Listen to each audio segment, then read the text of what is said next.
retired U.S. Army Special Forces, full colonel.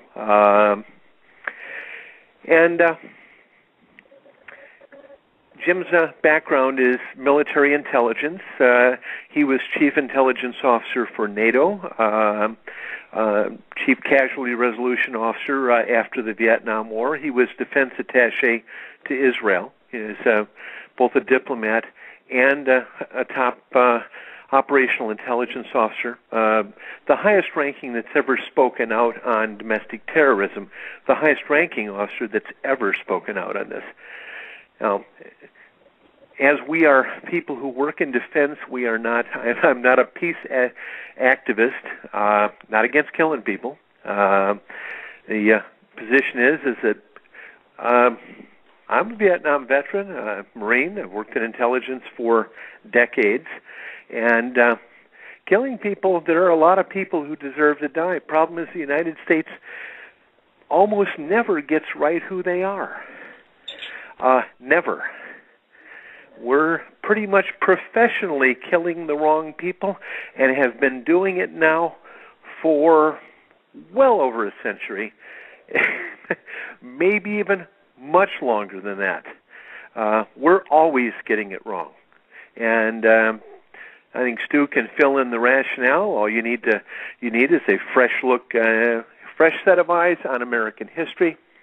And behind that, you will find a wealth of, we could call it economic determinism, or that the U.S. was always, there was never really a revolution. We were always enslaved by the British, or that the British, during the time that the colonies were settled up through until today, the British have always been a minor outpost for the worldwide banking empire, sometimes called the Rothschild Empire, but it's more diverse than that. One of the most recent thing, and this is why I bring up Hankey, in the broadest way, I would list his opinions as being those. They aren't ones that I share 100%, but they were opinions that reflect a common and acceptable view within Army intelligence and the U.S. intelligence and special ops community. These were the things that were owned up to this week.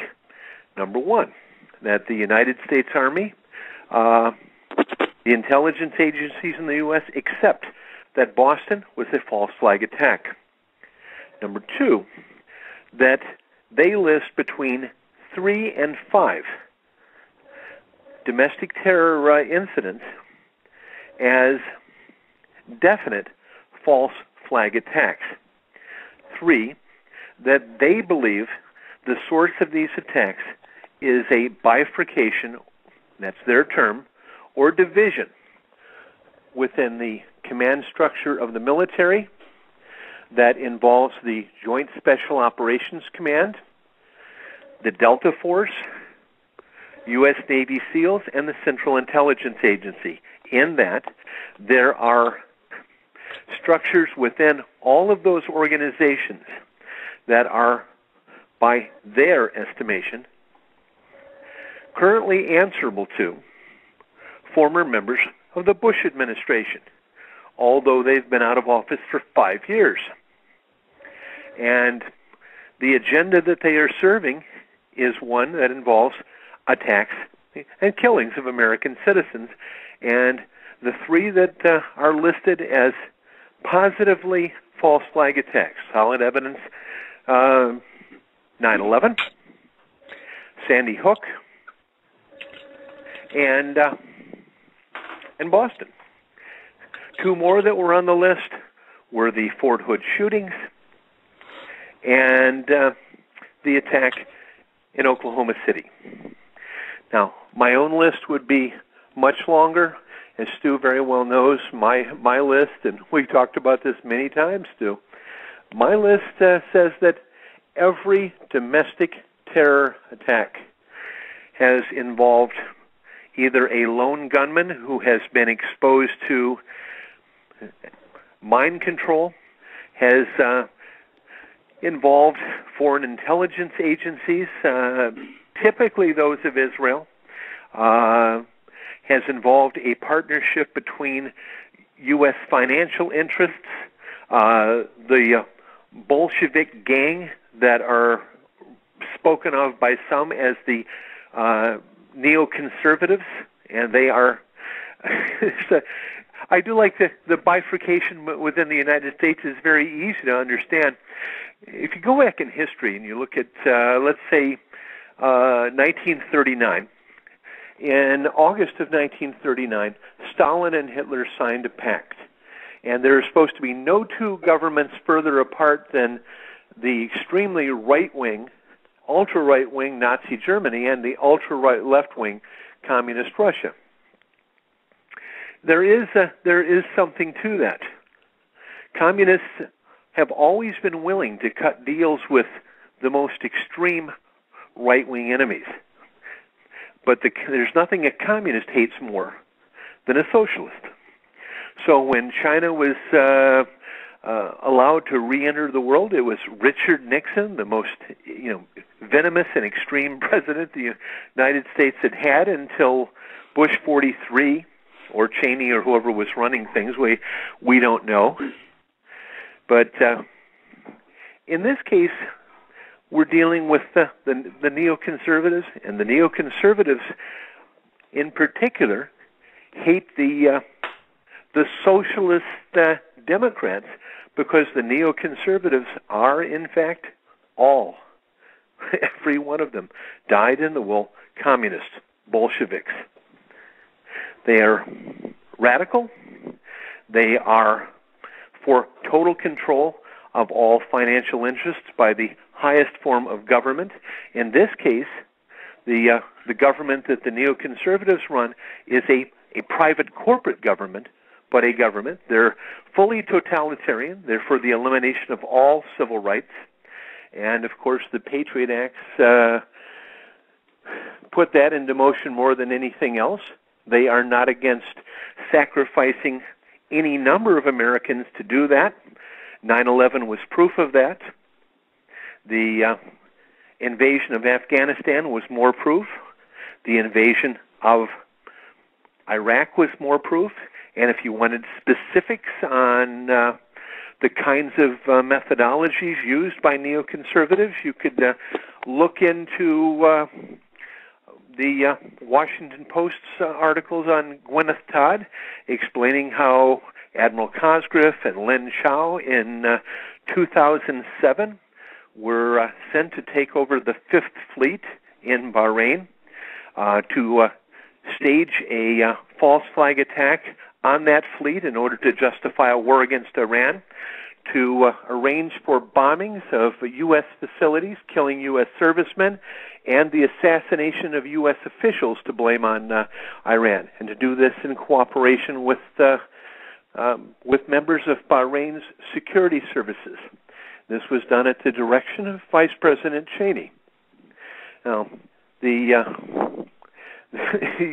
could read this in the Washington Post, and this would be a Jeff Stein article on Gwyneth Todd.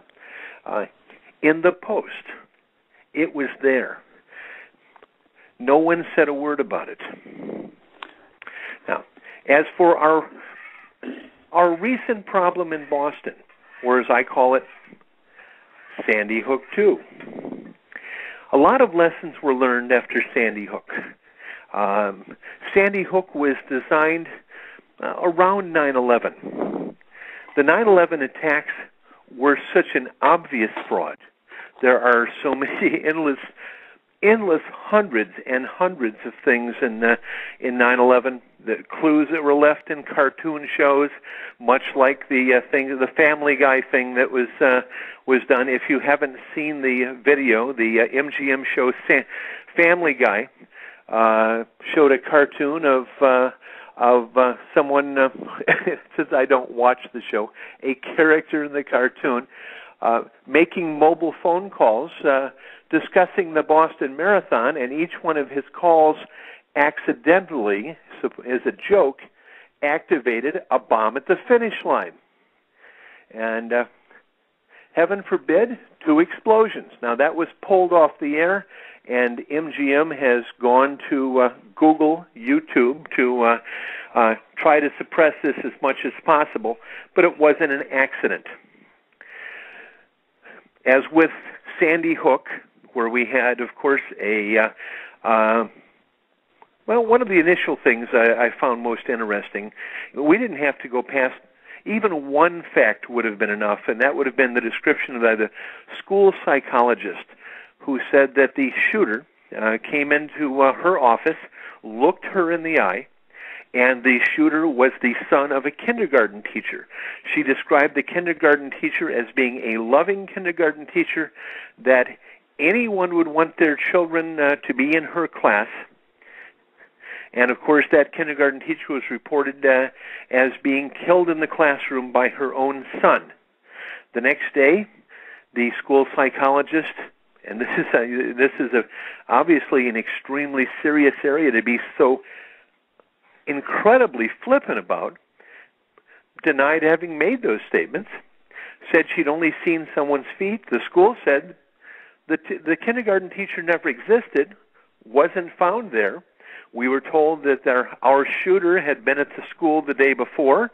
One day later, no, he'd never been at the school. We were told that the family here, the shooter and his mother, had belonged to gun clubs and had been to shooting ranges many times. Yet not one bit of video, and every shooting range has video. Not one bit of video was ever found.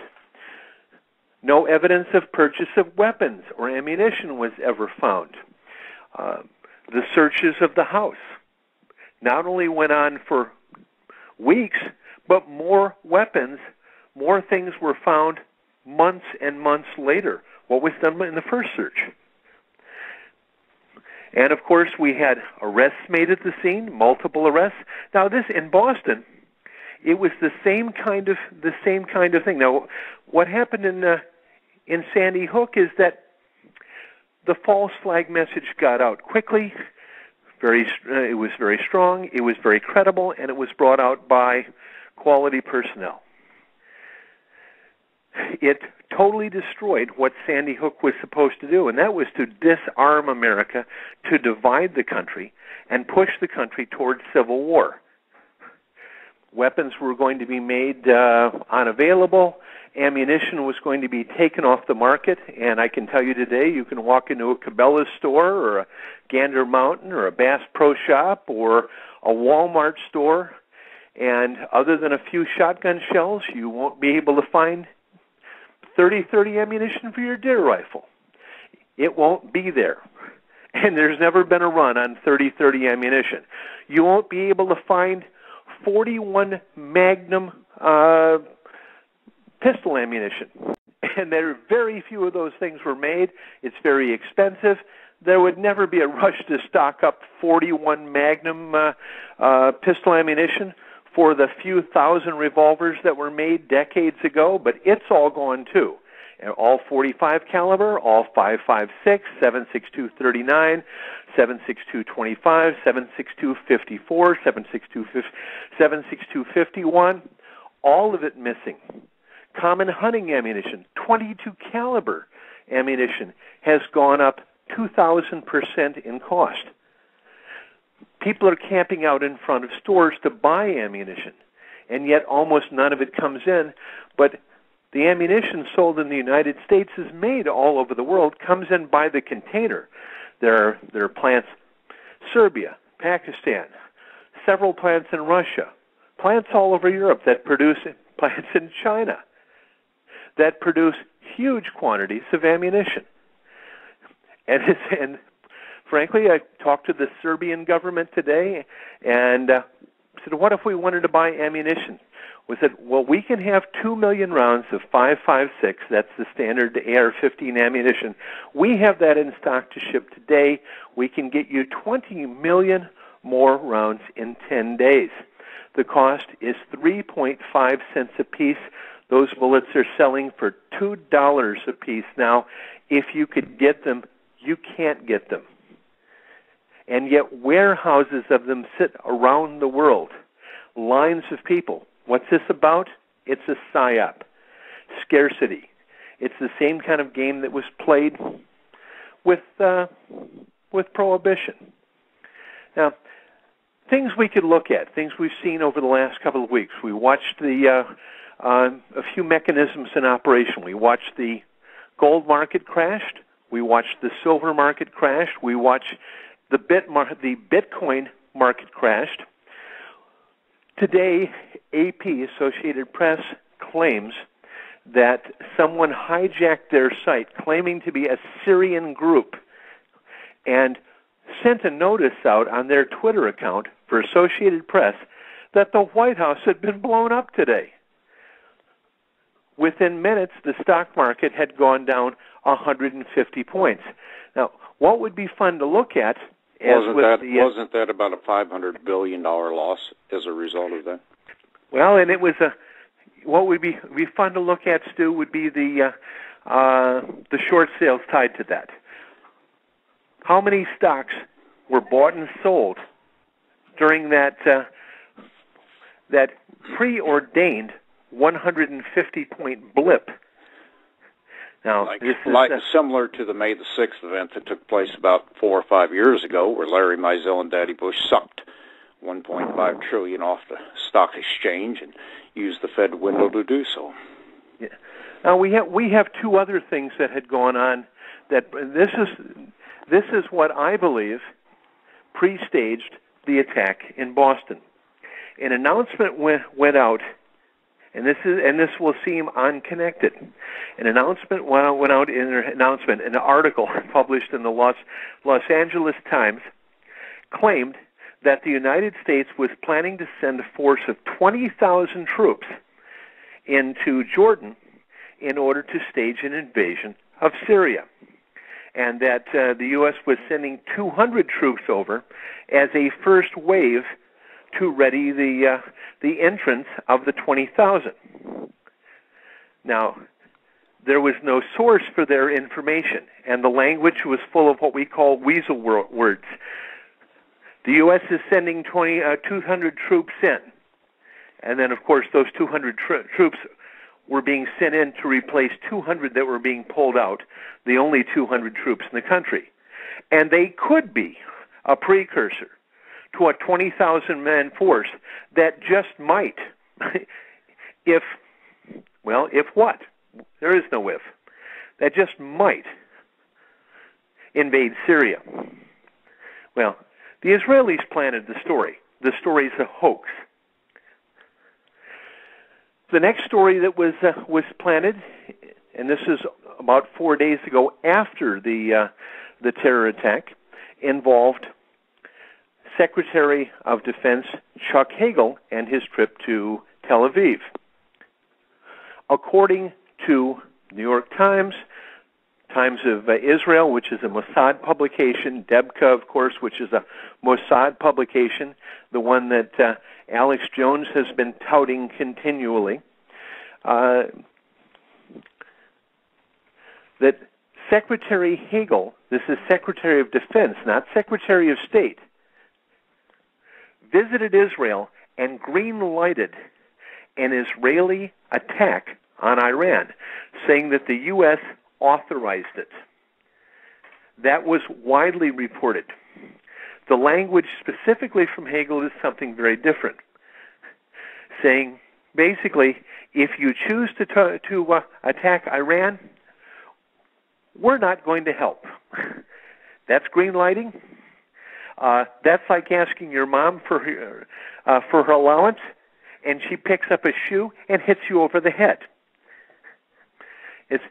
If that's green lighting for your allowance, then the Israelis were right. And frankly, when you watch hoaxes like this hit, now what did the hoax do?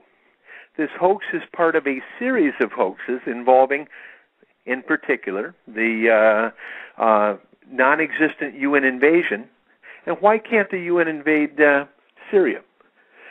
Well, Syria would have to be seen as a clear and present danger to the U.S. There would have to be a vote in the UN Security Council, which would require Russia and China to agree, like they did with Libya. Russia and China have said they will not. Additionally, there would have to be proof that Syria had committed serious war crimes, and there is none, though the Israelis over the past few days have spread stories that are unattributed in any way that Syria has been using chemical weapons. Now, what we do know is that I know that Syria has had an active civil war since 1982, and there is a legitimate resistance in Syria. I also know that groups that are active in Syria are groups that were trained by the CIA. Now, the particular groups that the CIA has managed and controlled over the years, and this is since 1979, 1980, the early Brzezinski years, and certainly into the present, the Mujahideen were established to destabilize Afghanistan during the Carter regime, and well before the Russians came into Afghanistan, the U.S. was supplying terrorist operations through Pakistan in Afghanistan, and it was our actions that brought about the Russian invasion, that caused the U.S. to pull out of the 1980 Olympics and to act so shocked. Additionally, in the Balkans, the organizations there, the Muslim extremist organizations that operated in Bosnia, in Kosovo, and Albania, started the conflicts with Syria, attacked Syria. NATO came in to aid them. And if you wanted to call those organizations anything, and all of these organizations, and including the third organization, and one the U.S. continues to support, and those are the Chechen extremists who are closely allied with the United States. Chechens move in and out of the U.S., are supplied and financed by the CIA, and are used to attack Russia. The Chechens at no time have had any difficulty with the United States ever. The Chechens are closely allied with the U.S. and are closely allied with Israel and have only attacked Russia. The idea that a pair of Chechen brothers would somehow attack the United States because Chechen extremists love the United States. We're the ones that pay. We hire them. We supply them. We train them. We send them into Russia, where they have murdered school children. They've murdered people at the opera. They blow everything up they can. The United States has said, this has been our job. The Chechens are our people, as the Kosovan Mafia, which is, of course, it's a country where there are a higher percentage of narcotics dealers in Kosovo than anywhere else on earth. Now, Kosovo is land that was Christian, it was Serbian, and the Serbian Christians were removed via ethnic cleansing, and the land was turned over to Muslims, almost diametrically opposed to what's going on in the West Bank, where the Israelis have ethnically cleansed and removed Christians and Muslims, and have moved 500,000 settlers in. Now, there's been a tremendous amount of criticism for Israel violating the Fourth Geneva Convention. You can move into other people's territory during a military operation, but you can't punish the population. When the conflict is done, you have to leave. You cannot occupy territory. You can't use any sort of collective punishment, meaning destroying houses. The Israelis have destroyed thus far 325,000 Palestinian homes. Every one is accounted a war crime. And you can't move settlers into other people's land. The Geneva Convention is totally clear about that. Well, when the United States built Camp Bondsteel, which is, of course, where the drug planes land that leave Afghanistan. They fuel up there and head into the U.S. It's a huge base in the middle of a Serbian area where the United States has moved in Muslims, ethnically cleansing the area, this time on behalf of Muslims. Of course, the rationale is to help the U.S. manage its worldwide drug empire. And, of course, if you ask any American about Serbians, they will tell you that Serbians are vicious war criminals because they saw it on television. Well, like everything else you see on television, especially and including the news, if you're stupid enough to believe the news, I don't even watch the sports scores and weather. I don't trust those. It's all entirely made up. It's all made up, well, frankly, just like the history your kids are taught in school. If you don't sending kids to school, homeschooling, things we don't talk about. I've never been in favor of homeschooling. I think of crazy Christian people putting Bibles in front of kids and putting cigarettes out in their eyeballs, because they can't quote Bible passages. But sending kids to public school. Now, what kind of things do we teach in our schools? What do our textbooks teach? What if anyone tried to tell the truth in a school? And the issues are always broken down, not whether we should teach children the reality of governments that will kill their own citizens for money, governments that are bought and sold like potato chips, like the U.S. government is every election. Washington, D.C. is one of the largest whorehouses in the world. Your children will never be taught that. They'll be taught to be patient, nice little people, paying their taxes, and when the time comes and the government decides to send them to war and kill them, a war to support drug lords in Afghanistan and drug peddling generals,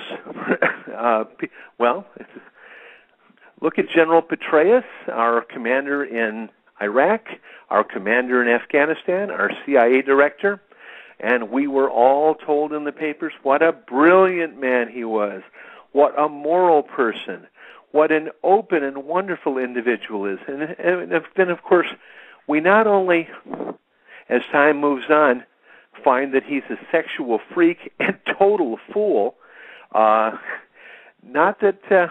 and there's also the issue when we see the young lady's photograph and she has an Adam's apple that reminds you of an NFL linebacker.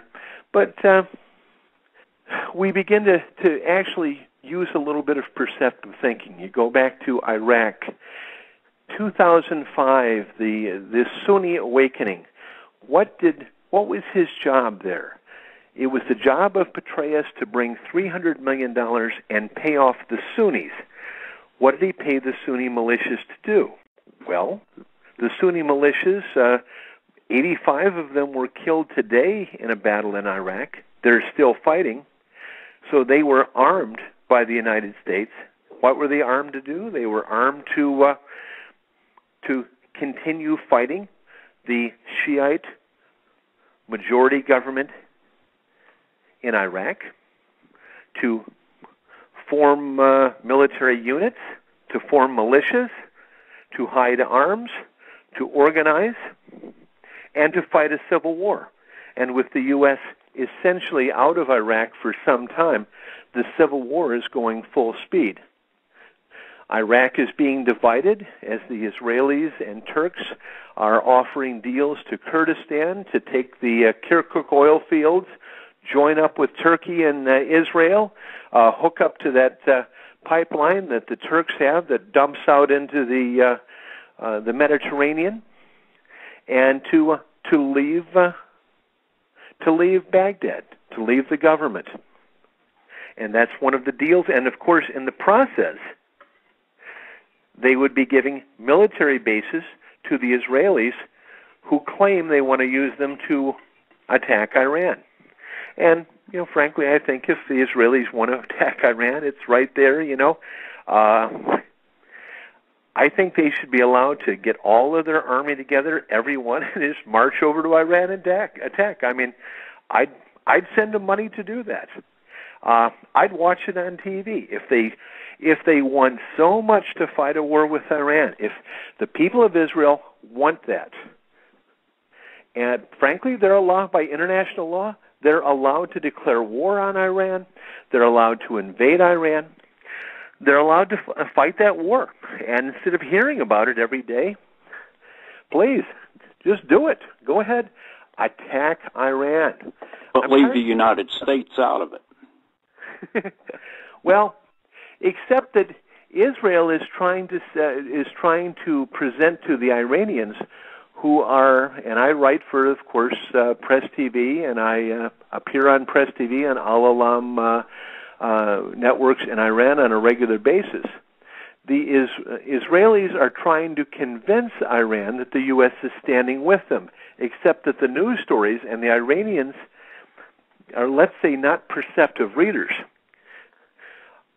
Really have, until I had managed to tell them, really believed that Secretary Hagel and General Martin Dempsey had actually come out and unauthorized a war against Iran. Now, there are reasons that couldn't be done. I can make those as simple as possible. The United States, before it could develop a policy that would declare Iran as a clear and present danger, would require a national intelligence estimate. The United States has requested in the past 6 years 2 national intelligence estimates. Those studies have been requested in order to evaluate the nuclear program in Iran as to whether or not Iran was working to develop nuclear weapons. The 2 intelligence estimates presented to the President of the United States, in this case to the Bush administration, both said that Iran was not developing nuclear weapons. There was no evidence. There is no evidence they're doing so. Wonder why we talk about this continually, though. The other issue, before the United States could make an announcement like this, or a secondary announcement that was made, is that the Israelis claim that Turkey has offered the Israelis the use of an air base in Turkey to attack Iran. Now, the U.S. has 2 air bases in Turkey, and Turkey is a member of NATO. Israel is not a member of NATO. Turkey could not make such an offer to Israel without full authorization from NATO, but NATO was never spoken with. Additionally, since U.S. troops are stationed in Turkey, the U.S. has had missile bases there for years. We had pulled them out actually after the Cuban Missile Crisis. That would be something worth looking into for those who like doing such things. But as we have active military bases in Turkey now, Americans, if Israel were to have planes take off from Turkey, the U.S. would be officially a combatant nation. Now, if the U.S. were a combatant nation without a UN Security Council resolution authorizing war on Iran or war on Syria, then we would be, and we've been guilty of more than a few war crimes, but the Obama administration will never move without a Security Council resolution. Now, another simple point is that the Israelis, of course, have chosen their most severe political enemy in the United States, Secretary of Defense Hagel, and have tried to hang an albatross on his neck, saying he had authorized a political policy directive, and that's the green lighting of a military attack. One without UN authorization and one without any consultation of America's NATO treaty allies. The U.S. would never do that. And again, as mentioned, without a national security, without a national intelligence estimate. And then, of course, the President of the United States, although we have members of Congress talking about invading or attacking everyone, A president cannot make a decision without consulting Congress. Thus, if the U.S. were involved in green-lighting an attack on Israel, one of the first things that would happen, and that's particularly when any U.S. ships within the region were immediately sunk, and the Iranians have a unique capability of doing that. The Iranians, of course, and the Israelis aren't serious about this, but the Iron Yarmulke, or the Iron Dome as they would call it, it's really the Iron Yarmulke. That's the air defense system the Israelis are using. Well, a few months ago, the Israelis had we'll say it, a minor scuffle with the people of Gaza that they had been firebombing for the past 2 years. And rockets were fired into Israel. Now, the after-action reports are almost humorous, depending on what you like to laugh at. The rockets that were sent into Israel cost between $200 and $900 each. The missiles fired to intercept them cost between a low of $40,000 to up to $3 million each.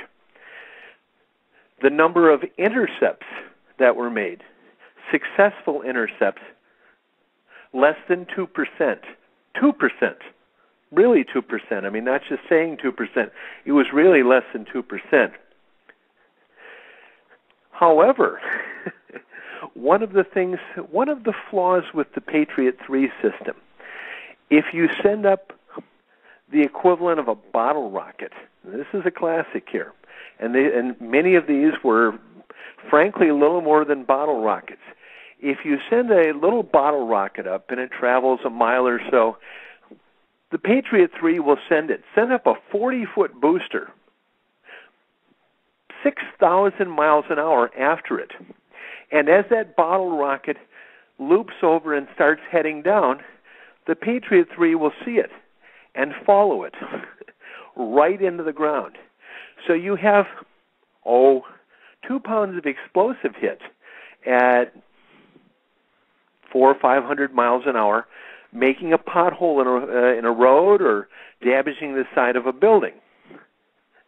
Then following and behind that, you have 40 pounds of high explosive at 6,000 miles an hour at the end of a $3 million American missile, which, of course, makes a 40-foot hole and totally obliterates, albeit just a little bit late, that bottle rocket. And that happened more than a few times. Now, something in the programming here of the Patriot 3, I would probably add lines of code. If the rocket's not very big and it's heading in, don't follow it all the way to the ground and make it 10,000 times worse. If you were trying to humiliate the United States, of course, you couldn't have done more. And if we wanted to talk about weapon systems, we talk. Let's mention North Korea. Now, Stu, didn't North Korea? Didn't they nuke us a while ago? They said they were going to nuke us. Did they nuke us? No, they didn't nuke us. I don't think they can get to. Did they forget? The boogeyman. I'm sort of looking forward to it, because it gets boring, and since real life, America's a country of people who live on television and the internet, so there is no real life to anyone. We see everything now. Well, we've been at war for 12 years in Afghanistan, and when American kids have their legs blown off every day, or if every time a drone blows up a school or a hospital, Americans look at it, well, so what, and go on with life. Yeah, it's like, or when they see a photograph of a Marine patrol walking through a poppy field, we don't think much of that. Now, when the kids go to school in the 4th and 5th grade, and you find aluminum foil in their backpack and Bic lighters and little glass straws, and you wonder how kids are managing to afford heroin out of their lunch money, or when you find $2,000 in little Jimmy's book bag, and a lot of parents are doing that. No one ever asks, why the United States has been flooded with cheap heroin. Could it be because 98% of the heroin in the world is being produced in Afghanistan was from poppy fields that were planted with the help and protection of the United States, that these poppy fields are irrigated through projects funded by the USAID, that shiploads of fertilizer specifically blended for growing and processing opium poppies have been purchased by USAID, that heroin processing laboratories over the past 10 years have been built throughout Afghanistan, so that Afghanistan no longer has to export its opium paste, but can now export the far more efficient, totally pure heroin, that the processing chemicals used are being shipped into Afghanistan by the U.S. military through Karachi, Pakistan, packaged as dry cleaning chemicals, that 3 members of Congress actually own the company doing that. I might add to that, John McCain, Lindsey Graham, and Lieberman. Am I close?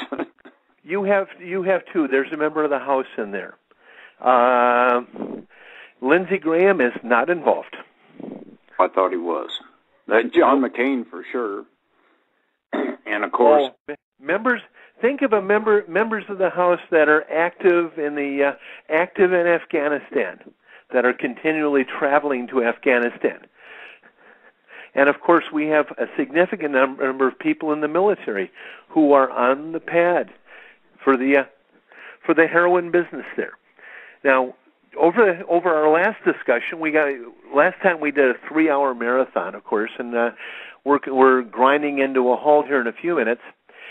Let's bring some of this back to. Let's bring it all back to Boston. Boston, according to, I've got a cat here that's talking to me, that's that little voice. According to the U.S. Army, Boston was the false flag. And according to the U.S. Army, Boston was handled specifically so that there would be a wealth of quickly found clues and photographs of contractors wearing backpacks that looked exactly like the ones carrying the explosives. It's one of those things here. It's if you've got one bomber, why not send out 50? So they had 50 people with identical black backpacks to those that were carried by these supposed perpetrators, who of course never took theirs off. So we had military contractors, all of whom were carrying live or simulated weapons. There was no reason for all of those contractors with those little skull caps, caps with the skull with the little teeth on it, the Kraft Blackwater. It makes me wonder, is this why Chris Kyle, the founder of Kraft, was murdered under the most bizarre circumstances a few months ago? I'm beginning to think so. So we have a terrorist attack in Boston that is running simultaneously to a drill. And the bombs that were set off were carried in backpacks, large black backpacks, bombs in very heavy, 80-pound, by the way, 60 to 80-pound pressure cookers that are used for packing pickles, things like this. These are not the ones that you're going to put a chicken in and a couple of carrots and put the lid on and come out with some base to make some noodles. These are ones for canning. These are big. These backpacks are hunting day packs, things that you can put food and ammunition and water in for a week. These aren't book bags for college students. These are large packs. These are packs the same size the U.S. troops in Afghanistan wear. These aren't book bags.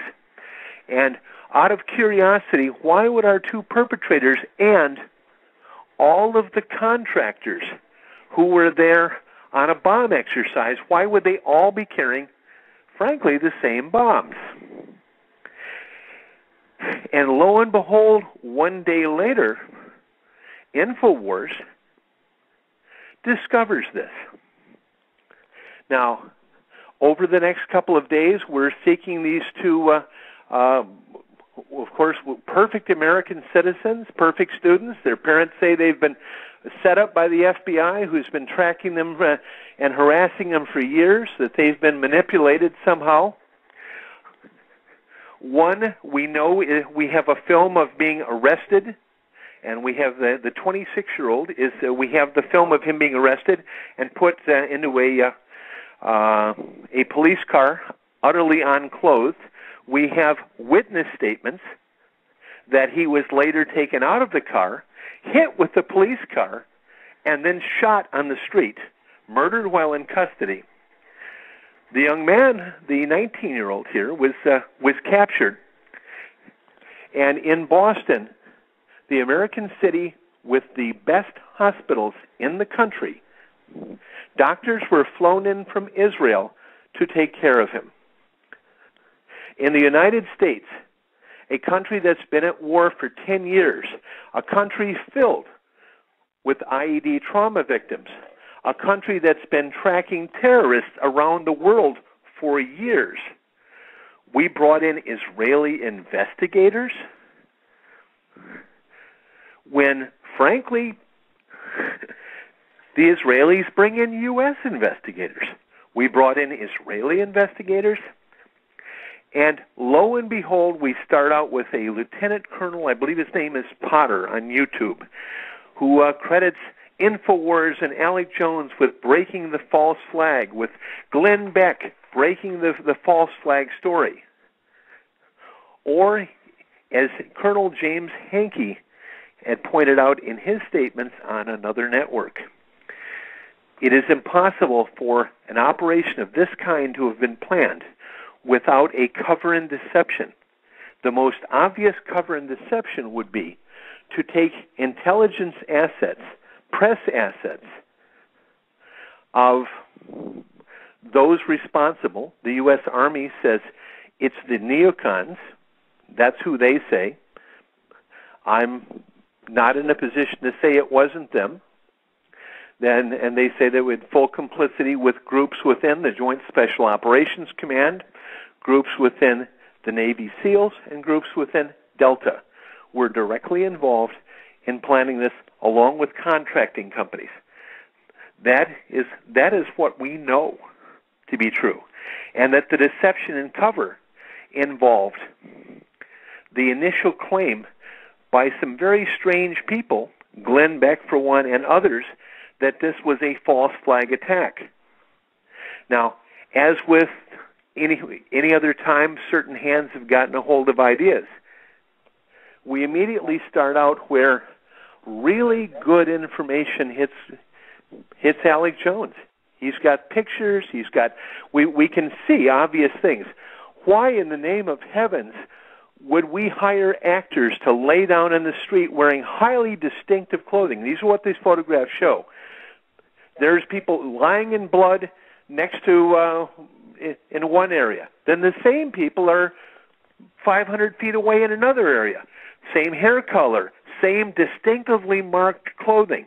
Tracksuits, very unique clothing, easily identified. Why would we have one victim that we know had lost both legs in Afghanistan show up as a victim here? Someone that had no legs, has had no legs for some time, and the photographic evidence well, does InfoWars, do they have people that find such evidence? I do. I mean, I have a group that does photo reconnaissance. We work on everything from wildlife management to oceanographic research to UFO photos. But we have the equipment and personnel to do that, and that equipment costs millions of dollars. And we can do it. We have facial recognition software. We know how to do it. Does InfoWars have this? I've never seen that before. But they hit the ground running. They took They took the high ground in false flag, which is something that that others, Press TV, Veterans Today, Rense, you, Stu, in particular, and Sandy Hook, things that were jumped on immediately. You had Sandy Hook right from the first minutes, but now it goes to Jones and Glenn Beck.